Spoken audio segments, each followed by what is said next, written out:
BBC বাংলার অধিবেশন প্রবাহতে আপনাদের স্বাগত। আজ আপনাদের সাথে লন্ডন স্টুডিও থেকে আছি মানসী বড়ুয়া, আর ঢাকায় আমার সাথে থাকছেন আকবর হোসেন।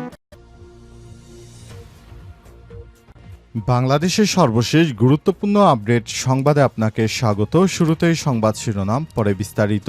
প্রথমেই জানাবো আমাদের হাতে থাকা সর্বশেষ গুরুত্বপূর্ণ সবথেকে তাজা আপডেট সংবাদ। মাটিচাপা অবস্থায় বিএনপির কৃষক দল নেতার মরদেহ উদ্ধার।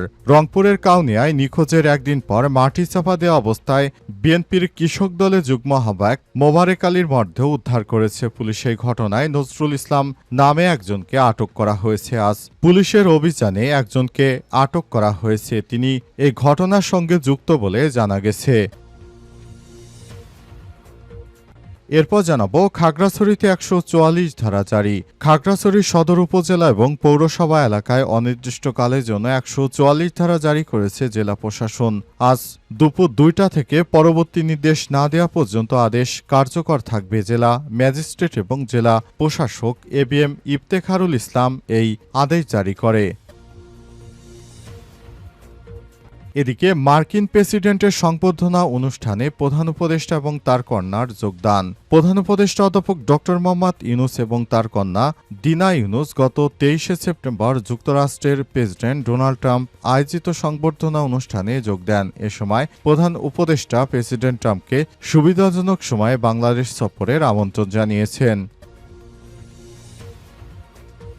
জানাবো নির্বাচনের নামে শেখ হাসিনা প্রহসন করেছিল বিদায় জুলাই আন্দোলন হয়েছিল বললেন ইসি সানাউল্লাহ।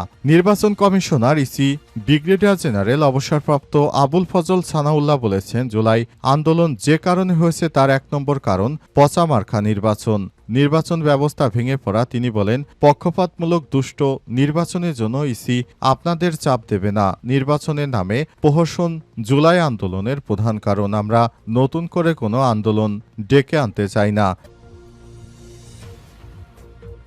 এবং সর্বশেষ জানাবো বিসিবির নির্বাচনে দাঁড়াচ্ছেন সঙ্গীত শিল্পী আসিফ আকবর। গানের মানুষ হয়েও খেলাধুলার প্রতি আসিফ আকবরের টান ছিল সব সময়। তিনি এর আগে থেকেই আসিফ আকবর বাংলাদেশ ক্রিকেটকে নিয়ে গান বানিয়েছিলেন। ৯০ দশকের শুরুতে ঢাকায় প্রথম বিভাগ লিগে খেলেছেন তিনি। কুমিল্লার মাঠে স্কুল জীবন থেকেই ব্যাট বলের সঙ্গে যুক্ত ছিলেন তিনি। গানে গানে পথ চলা হলেও তিনি খেলাকে অনেক ভালোবাসেন, তাই তিনি এবার বিসিবির নির্বাচনে দাঁড়াচ্ছেন। প্রিয় দর্শক, এতক্ষণ শুনছিলেন সংবাদ শিরোনাম, এবারে বিস্তারিত। তবে তার আগে বন্ধুরা অনুরোধ থাকবে এই সংবাদটিতে একটি লাইক দিন। এই চ্যানেলে আপনি নতুন হয়ে থাকলে আমাদের সংবাদটি দেখতে দেখতে চ্যানেলটি সাবস্ক্রাইব করে রাখুন। কমেন্ট করে বন্ধুরা আপনার মূল্যবান মতামত জানিয়ে দিন আপনি বিশ্বের কোন দেশ থেকে বা বাংলাদেশের কোন স্থান থেকে আমাদের সংবাদটি দেখছেন এবং শুনছেন। আর বন্ধুরা, এই সংবাদটি আপনার সোশ্যাল মিডিয়া ফেসবুকে শেয়ার করে বন্ধুদেরও দেখার সুযোগ করে দিন। এবারে বিস্তারিত। মাটিচাপা অবস্থায় কৃষক দল নেতার মরদেহ উদ্ধার। রংপুরের কাউনিয়ায় নিখোঁজের একদিন পর মাটিচাপা দেওয়া অবস্থায় বিএনপির কৃষক দলের যুগ্ম আহ্বায়ক ও মোবারক আলীর মরদেহ উদ্ধার করেছে পুলিশ। এই ঘটনায় নজরুল ইসলাম নামে একজনকে আটক করা হয়েছে। মোবারক আলী ইউনিয়ন কাউনিয়া উপজেলার টেপামধুপুর ইউনিয়নের চরগনাই এলাকার ইব্রাহিম আলীর ছেলে এবং টেপামধুপুর ইউনিয়ন কৃষক দলের যুগ্ম আহ্বায়ক ছিলেন।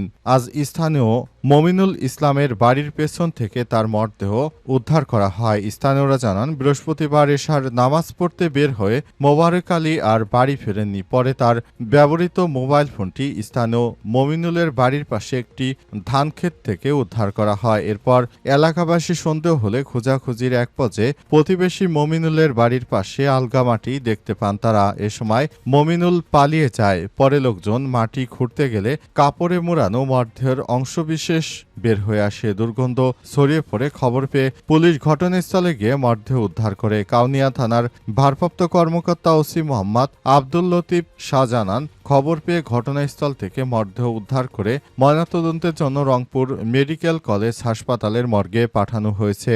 বর্তমানে এলাকায় থমথমে অবস্থা বিরাজ করছে, তবে একজনকে আটক করা হয়েছে বলে পুলিশের পক্ষ থেকে নিশ্চিত করা হয়েছে এবং কেউ যেন এই ধরনের আর সহিংস ঘটনা না ঘটায় সেজন্য পুলিশের পক্ষ থেকে সবাইকে দায়িত্বশীল আচরণ করার জন্য আহ্বান জানানো হয়েছে এবং এই হত্যাকাণ্ডের বিচার খুব দ্রুত সময়ের মধ্যে অনুষ্ঠিত হবে। খাগড়াছড়িতে ১৪৪ ধারা জারি। খাগড়াছড়িতে সদর উপজেলা ও পৌরসভা এলাকায় অনির্দিষ্টকালের জন্য ১৪৪ ধারা জারি করেছে প্রশাসন। শনিবার ২৭শে সেপ্টেম্বর দুপুর ২টা থেকে পরবর্তী নির্দেশ না দেওয়া পর্যন্ত এ আদেশ কার্যকর থাকবে। জেলা ম্যাজিস্ট্রেট ও জেলা প্রশাসক এবিএম ইফতেখারুল ইসলাম এই আদেশ জারি করেন। প্রশাসন সূত্র থেকে জানা গেছে, অবরোধকে কেন্দ্র করে শনিবার ২৭শে সেপ্টেম্বর দুপুরে পাহাড়ি ও বাঙালি দুই পক্ষের মধ্যে উত্তেজনা সৃষ্টি হয়। পরিস্থিতি নিয়ন্ত্রণে রাখতে এবং জননিরাপত্তা নিশ্চিত করতে জরুরি ভিত্তিতে এই আদেশ জারি করা হয়েছে। ইতিমধ্যে শহরের গুরুত্বপূর্ণ এলাকায় বিজিবি মোতায়েন করা হয়েছে। আইন শৃঙ্খলা পরিস্থিতি স্বাভাবিক রাখতে পুলিশ টহল জোরদার করেছে। ১৪৪ ধারা জারির ফলে খাগড়াছড়ি সদর ও পৌর এলাকায় ৪ বা ততোধিক মানুষের জমায়েত ছিল। সমাবেশে মাইকিং ও অস্ত্রবহন সহ যে কোনো ধরনের উস্কানিমূলক কার্যক্রম নিষিদ্ধ থাকবে বলে প্রশাসন নিশ্চিত করেছে। খাগড়াছড়িতে বিশেষ করে এখন নতুন করে সংকট দেখা দিয়েছে। জুমা ছাত্রীকে ধর্ষণের কথা সামনে এনে তারা অবরোধ পালন করছে। জানা গেছে, যুব সম্প্রদায়ের এক নারীকে স্কুল ছাত্রীকে ধর্ষণের শিকার হয়েছে। এরপরই যুব শিক্ষার্থীরা এই অবরোধে ডাক দেয়। তখন সেনাবাহিনীর গাড়িকে লক্ষ্য করে এই যুব সম্প্রদায়ের ছাত্ররা হামলা চালিয়েছে। এই ঘটনার পর পরিস্থিতি আরও খারাপের দিকে যায়। অবশেষে আজ সারাদিনও অবরোধ পালন করার তারা ঘোষণা দিয়েছে এবং শেষ পর্যন্ত দেখা যাচ্ছে যে সেখানে আরও বড় ধরনের বিশৃঙ্খল পরিস্থিতি তৈরি হচ্ছে এবং শেষ পর্যন্ত প্রশাসন সবকিছু নিয়ন্ত্রণে আনতে ১৪৪ ধারা জারি করেছে। মার্কিন প্রেসিডেন্টের সংবর্ধনা অনুষ্ঠানে প্রধান উপদেষ্টা এবং তার কন্যার যোগদান। প্রধান উপদেষ্টা অধ্যাপক ড. মোহাম্মদ ইউনূস এবং তার কন্যা দিনা ইউনূস গত ২৩শে সেপ্টেম্বর যুক্তরাষ্ট্রের প্রেসিডেন্ট ডোনাল্ড ট্রাম্পের আয়োজিত সংবর্ধনা অনুষ্ঠানে যোগ দিয়েছেন। এ সময় প্রধান উপদেষ্টা প্রেসিডেন্ট ট্রাম্পকে সুবিধাজনক সময়ে বাংলাদেশ সফরের আমন্ত্রণ জানিয়েছে। অন্তর্বর্তীকালীন সরকারের প্রধান উপদেষ্টা প্রফেসর ড. মোহাম্মদ ইউনূসের সরকার বাংলাদেশকে এগিয়ে নিয়ে যাওয়ার জন্য তিনি ট্রাম্পের এবং যুক্তরাষ্ট্র থেকে সব ধরনের সহযোগিতা চেয়েছেন। যুক্তরাষ্ট্র বাংলাদেশকে সব রকমের সহায়তা দেওয়ার প্রতিশ্রুতি দিয়েছে। আগামীতে নির্বাচনে ড. ইউনূসকে সব রকমের সহায়তা করতে চায় মার্কিন যুক্তরাষ্ট্র। ট্রাম্পের একটি বিশেষ অনুষ্ঠানে অন্তর্বর্তীকালীন সরকারের প্রধান উপদেষ্টা প্রফেসর ড. মোহাম্মদ ইউনূসের সরকারকে আমন্ত্রণ জানানো হয়েছিল। সেখানে তিনি অন্তর্বর্তীকালীন সরকারের প্রধান উপদেষ্টা এবং তার কন্যা গিয়েছিলেন। সেখানে মার্কিন প্রেসিডেন্ট ডোনাল্ড ট্রাম্প এবং তার স্ত্রী মেলানিয়া ট্রাম্পের সঙ্গে ড. ইউনূস ও তার কন্যা ছবি তুলেছেন। ইতিমধ্যে সামাজিক যোগাযোগ মাধ্যমে এই ছবিটি ব্যাপক আকারে ভাইরাল হয়েছে। এছাড়াও জাতিসংঘের অধিবেশনে ভাষণ দিতে গিয়ে অন্তর্বর্তীকালীন সরকারের প্রধান উপদেষ্টাকে বিশ্বের বিভিন্ন দেশের রাজনৈতিক নেতা এবং যারা বড় বড় দায়িত্বে রয়েছে তারা সবাই অন্তর্বর্তীকালীন সরকারের প্রধান উপদেষ্টাকে বাংলাদেশের নির্বাচনে সব রকমের সহায়তার প্রতিশ্রুতি দিয়েছে। তাই অন্তর্বর্তীকালীন সরকারের প্রধান উপদেষ্টা প্রফেসর ড. মোহাম্মদ ইউনূসের সরকার নতুন বাংলাদেশ গড়ার জন্য তিনি দেশবাসীর প্রতি সবাই মিলে একসঙ্গে কাজ করার প্রতি আহ্বান জানিয়েছেন। নির্বাচনের নামে প্রহসন জুলাই আন্দোলনের প্রধান কারণ বললেন ইসি সানাউল্লাহ। বিগত শেখ হাসিনা সরকার বাংলাদেশে নির্বাচনের নামে প্রহসন শুরু করেছিলেন। তিনি নির্বাচন দেওয়ার কথা বললেও তিনি সুষ্ঠু অর্থাৎ ফেয়ার ইলেকশন দিতে পারেননি। এ কারণে শেখ হাসিনা সরকারের বিরুদ্ধে দেশজুড়ে মানুষ রাস্তায় নামতে বাধ্য হয়। এ কারণে শেষ পর্যন্ত শেখ হাসিনা দেশ ছেড়ে পালিয়ে যেতে বাধ্য হয়েছে। আজ ইসি সানাউল্লাহ এসব কথা জানিয়েছেন। তিনি বলেন, বর্তমান সময়ে শেখ হাসিনা দেশ ছেড়ে ভারতে পালিয়ে গেছেন। তাই বাংলাদেশটাকে সুষ্ঠু ও সুন্দর মতো সাজাতে অন্তর্বর্তীকালীন সরকার বদ্ধপরিকর। অন্তর্বর্তীকালীন সরকারের প্রধান উপদেষ্টা প্রফেসর ড.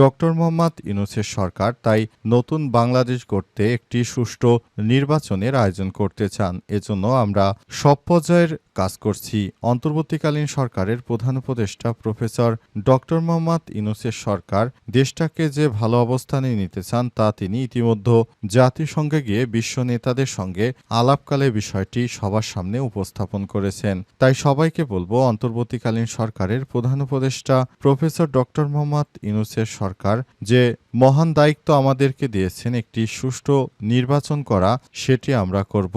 আমরা নিরপেক্ষ সুষ্ঠু নির্বাচন করার জন্য বদ্ধপরিকর। এখন আর শেখ হাসিনা মার্কা নির্বাচন এদেশে অনুষ্ঠিত হওয়ার কোনো সুযোগ নেই। ইসি সানাউল্লাহ আরও বলেছেন, নির্বাচন নিয়ে তারা দীর্ঘদিন ধরে প্রহসন করেছে, মানুষ তাদের ভোট দিতে পারে নাই। মানুষের ভোটাধিকার থেকে সবাই বঞ্চিত হওয়ার কারণে সবাই এখন সমস্যায় পড়েছে এবং নতুন বাংলাদেশ গড়ার জন্য এবং একটি রাজনৈতিক সরকারের কাছে ক্ষমতা হস্তান্তর করার জন্য একটি সুষ্ঠু ও গ্রহণযোগ্য নির্বাচনের খুবই প্রয়োজন। আর আমরা সে অনুযায়ী সুষ্ঠু নির্বাচন দেওয়ার জন্য অন্তর্বর্তীকালীন সরকারের নির্দেশনায় আমরা একসঙ্গে কাজ করছি বলে জানিয়েছেন ইসি সানাউল্লাহ।